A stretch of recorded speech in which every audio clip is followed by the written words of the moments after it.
more troops going to the southern border, and more Space Force units going to Colorado. All of that and more today, June 2nd, 2023.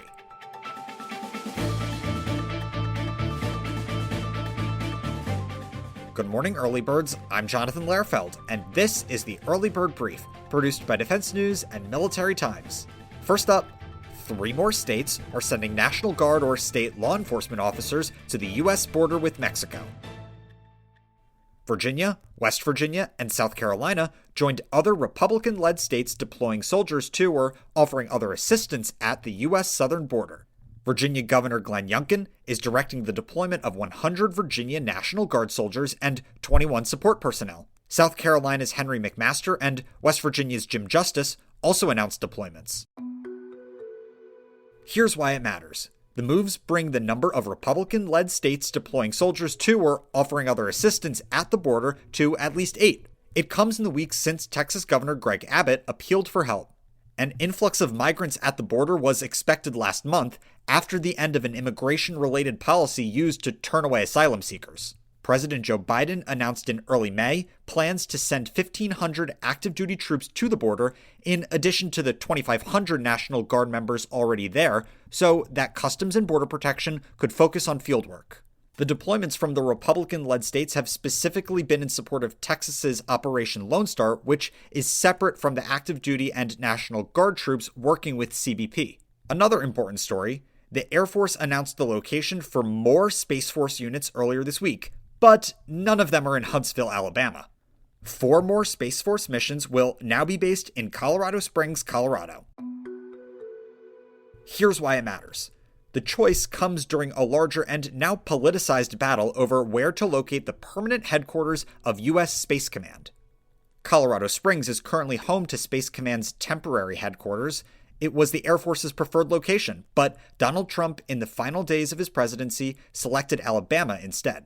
Alabama has strict anti-abortion laws, and Alabama Republican Senator Tommy Tuberville promised earlier this year to hold up military nominations until the Defense Department rescinds its policy on reproductive health care. The policy allows female service members to be reimbursed for travel costs if they must travel out of state for reproductive care.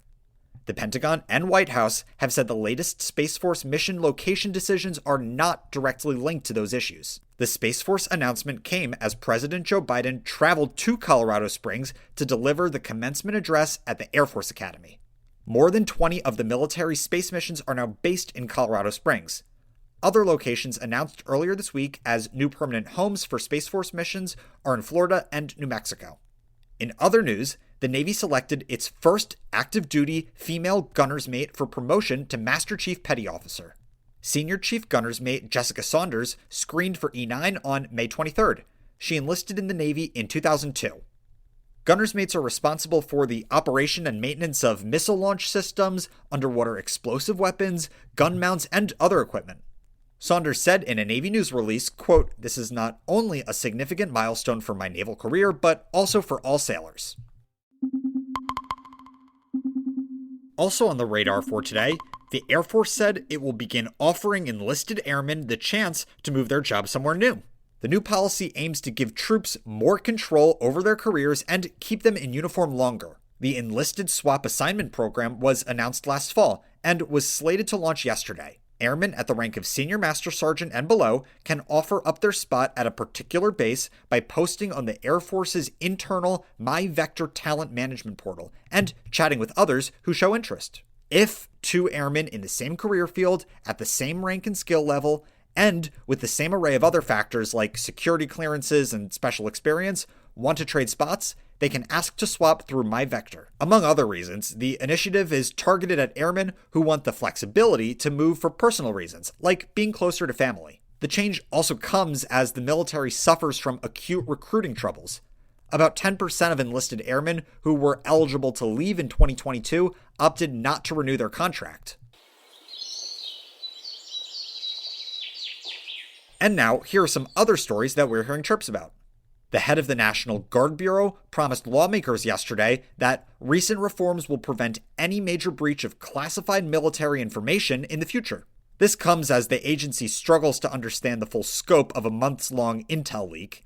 An Air National Guardsman is accused of sharing classified documents online. USA Today reported that suspected Chinese spies disguised as tourists tried to infiltrate Alaskan military bases. An F-5N training aircraft flying from Naval Air Station Key West, Florida, crashed into the Atlantic Ocean Wednesday. The pilot ejected and was evaluated and later released from a local hospital. A judge dismissed defamation claims from a highly decorated Australian war veteran, ruling that articles about his war crimes in Afghanistan were substantially true. And NATO launched an exercise to show its strength in the Arctic, led by its newest member, Finland.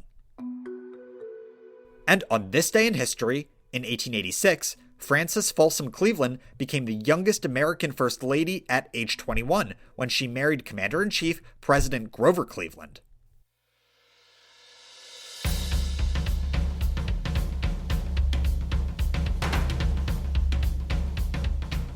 That's it for us this morning. To get more of the top stories and breaking news, go to defensenews.com/EBB to subscribe to the Early Bird Brief newsletter. Please give us a like, rating, and a comment wherever you get your podcasts, and be sure to follow us on social media at @defense_news and @military times. The Early Bird Brief is hosted by me, Jonathan Lehrfeld, and produced by Simone Z. Perez. Today's episode features stories by The Associated Press, Rachel Cohen, and Diana Stancy Krell. Our editor-in-chief is Mike Gruss. Have a great day.